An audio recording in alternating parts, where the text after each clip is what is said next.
नमस्कार, आप देख रहे हैं हेडलाइन 24 न्यूज और मैं हूं आपके साथ भारती लोधी। आइए बढ़ते हैं खबरों की ओर। हरदा जिले के सिराली नगर की बेटी शिवानी उइके ने एमपीपीएससी 2024 परीक्षा की सफलता पाकर डिप्टी कलेक्टर पद हासिल किया। पिता देवकरण उइके, जो कि हंडिया थाने में एसआई पद पर पदस्थ हैं, ने अपनी बेटी की उपलब्धि पर गर्व जताया। शिवानी ने सिराली से प्रारंभिक शिक्षा प्राप्त की, भोपाल से बीएससी और इंदौर में रहकर एमपीपीएससी परीक्षा की तैयारी की। खास बात यह सफलता उन्होंने पहले ही प्रयास में हासिल की। इंदौर के प्रोफेसर आशुतोष ओझा ने बताया कि शिवानी ने एमपी में टॉप किया है। सिराली के विद्या विहार कॉलोनी में शिवानी का भव्य स्वागत किया गया, जहां सैकड़ों की संख्या में नागरिक उपस्थित रहे और पुष्प गुच्छ भेंट कर उनका अभिवादन किया। अब शिवानी पूरे जिले के लिए नई प्रेरणा और युवाओं की आदर्श मिसाल बन गई है। सिराली से संजय योगी की खबर। छात्रा जो 2024 के पीएससी एग्जाम में जिन्होंने अपनी सफलता अर्जित की, आज हम उनसे आपका परिचय कराने जा रहे हैं। तो लीजिए, आपका नाम बताइए। मेरा नाम शिवानी सिन्हाचे है। आपकी प्रारंभिक शिक्षा कहाँ से और कैसे हुई? मेरी प्रारंभिक शिक्षा हरदा जिले के सिराली तहसील के Sunshine public high secondary school Sirali से हुई। इसके बाद में आपने इसके बाद मैंने ग्रेजुएशन किया है Sarojini Naidu government girls PG college Bhopal से, बीएससी कंप्यूटर साइंस।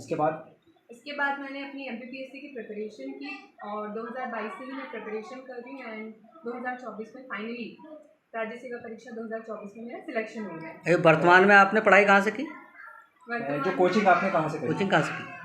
प्री और मेंस मैंने सेल्फ प्रिपेयर किया है और इंटरव्यू के लिए मैंने आदरणीय ओझा सर का गाइडेंस लिया है।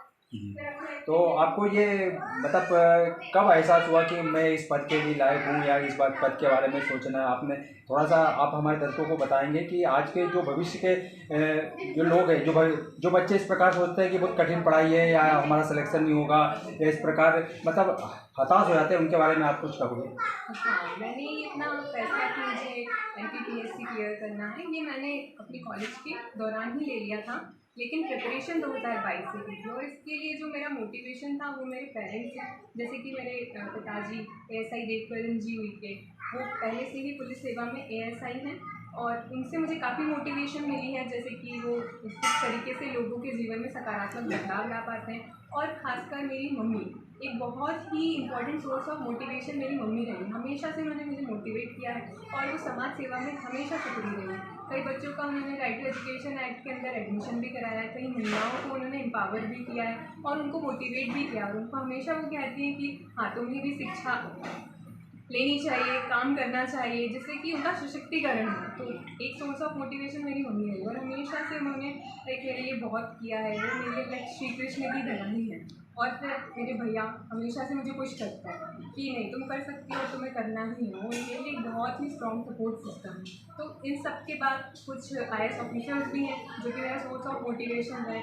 आईएएस सौरभ कुमार सर जी हैं, जिनसे लाइक मैं बहुत मोटिवेटेड हूँ। टीना डाबी मैम हैं और हमारे भारत के आध्यात्मिक पिता स्वामी विवेकानंद, जो हमेशा से यही बोलते हैं कि नारायण सेवा है और हमारा जो भारत है उसमें भी लोक कल्याण की अवधारणा है। तो मैं भी बस इसी अवधारणा को आगे बढ़ाते हुए अपने लक्ष्य को मैंने चुना कि हाँ, मुझे भी सिविल सेवा में चलना है। आपकी सफलता के पीछे किसको आप मानोगे, या मतलब आपकी सफलता के पीछे कौन?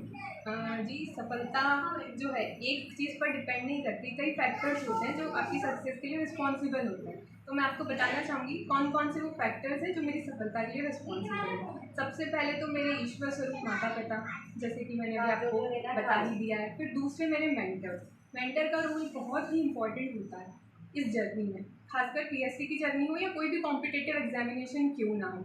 हर स्टेज पे आपको लगता है कि यार अब नहीं हो रहा है, तो आपके मेंटर ही है जो आपको मोटिवेट करते हैं, सही मार्गदर्शन देते हैं और सही नॉलेज के साथ, सही स्ट्रैटेजी के साथ आपको आगे बढ़ने के लिए हमेशा प्रेरित करते हैं। तो प्री और मेंस तो मैंने किया, फिर इंटरव्यू के लिए मेरे ओझा सर से गाइडेंस लिया, उन्होंने मुझे बहुत ही अच्छा गाइडेंस दिया और फिर फाइनली 2024 में मेरा रिजल्ट पास करा और मैं डेप्यूटी कलेक्टर के पद पर चयनित हुई।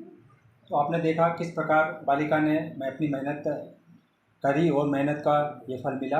कोचिंग कब से प्रारंभ हुई और उस बीच आपने सबसे पहले मैं सभी न्यूज़ चैनल और आपको धन्यवाद करना चाहता हूँ कि आपने इस स्टोरी को कवर किया और बहुत सारी बालिकाओं के लिए एक कदम आगे बढ़ जाएगा, क्योंकि जो शिवानी जो इस ज़िले से टॉपर हुई हैं वो सिर्फ और सिर्फ इस ज़िले में ही नहीं, आज पूरे भारत देश में कहीं ना कहीं जानी जा रही हैं।